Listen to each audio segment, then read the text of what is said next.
kualitas peradaban meningkat apabila kondisi-kondisi berikut ini ada. Misalnya, pertama ya, apabila pemerintahnya tidak lagi membohongi rakyatnya untuk menjalankan pemerintahannya.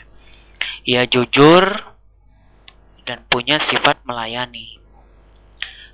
Ia sesungguhnya hanyalah pelayan rakyat yang kompeten mendayagunakan potensi rakyat dan potensi sumber daya alam untuk mencapai kualitas kesejahteraan dan kemakmuran yang tinggi di republik ini.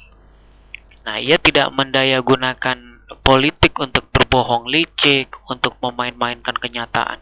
Kenyataan korupsi ditutup di depan rakyat dengan sandiwara manajemen yang berjalan baik. Itu misalnya. Atau kenyataan KKN sengaja ditutup di depan rakyat dengan sandiwara wawasan teror, sasaran teror misalnya. Nah, politik tidak lagi dijalankan agar semua kemunafikan tertutup rapi di balik mata rakyat yang telanjang. Tapi politik justru dijalankan untuk mencapai kesejahteraan dan kemakmuran yang real. Bukan sekedar bagi-bagi BLT yang sifatnya jangka pendek dan sifatnya menghibur sebentar.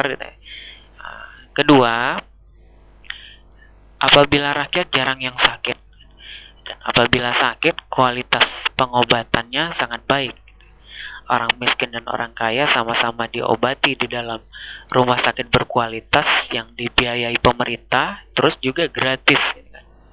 Ketiga, kreativitas rakyatnya di bidang seni sungguh berkembang. Keempat, kreativitas di bidang sains pun juga berkembang. Dan yang tak kalah pentingnya, tentu saja kreativitas di bidang pemikiran atau di bidang filsafat. Abad 21 dan seterusnya, Indonesia membutuhkan filsafat baru yang mampu menjawab tantangan-tantangan pemikiran kontemporer.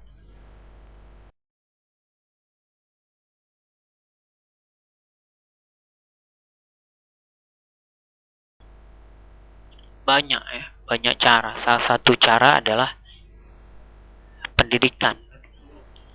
Saya memimpikan terwujudnya sebuah sekolah model baru yang saya beri nama Sekolah Peradaban. Sekolah ini adalah hasil koreksi dan hasil modifikasi dari model-model sekolah yang sebelumnya ada. Mungkin adik sudah pernah dengar ya pesantren Gontor di Ponorogo. Ini sekolah tradisional.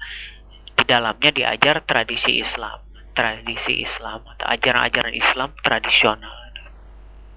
Nah, sekolah ini melestarikan tradisi yang sangat tua dan sangat tahan banting, yaitu tradisi Islam. Kemudian terus ada juga pasti tahu sekolah Taman Siswa. Yang ini juga sekolah tradisional, sekolah yang melestarikan tradisi Jawa.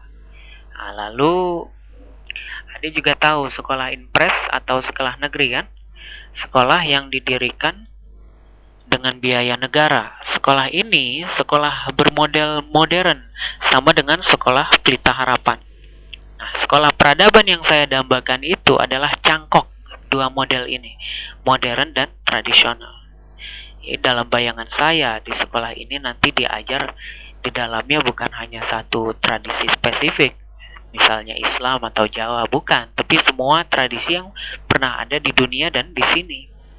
Peradaban yang pernah ada di dunia yaitu peradaban kuno dan peradaban modern, yang lama dan yang baru. Nah, guru-guru datang dan mengajar pengetahuan tentang peradaban seluruh dunia dan peradaban yang ada di sini. Siswa-siswa misalnya diajari membatik, menari tarian tradisional dan tarian modern, bermain musik tradisional dan modern, logika tradisional dan logika modern, ilmu-ilmu tradisional dan ilmu-ilmu modern, bahasa etnis, bahasa Indonesia, dan bahasa-bahasa timur dan barat. Nah, yang mengajarkan juga di dalamnya indigenous science atau sains pribumi dan modern science atau sains modern. Nah, di dalam satu sekolah itu peradaban seluruh dunia diajarkan. Di sekolah yang menyerap dunia atau sekolah yang menyerap peradaban seluruh dunia. Nah, hasil atau outputnya adalah siswa-siswa yang seimbang pengetahuan tradisionalnya dan pengetahuan modernnya. Seimbang antara tradisinya dan modernitasnya. Siswa-siswa yang siap menjawab tantangan zamannya tanpa melepas tradisinya. Siswa-siswa yang berpijak di tanah Indonesia zaman modern tanpa lupa menjunjung kaki langit tradisinya, sesuai dengan peribahasa Melayu, di mana bumi dipijak, di situ langit dijunjung. Nah, sekolah ini bukan hanya bertujuan pelestarian peradaban, tapi juga kritik peradaban. Jadi sekolah ini mempelajari seluruh peradaban secara apresiatif, tapi sekaligus juga kritis. Nah, bagaimana peradaban akan meningkat kualitasnya jika kita tidak menemui kritik-kritik yang cerdas dari otak-otak segar kaum muda masa depan, ya kan? Nah, ya, begitu kira-kira.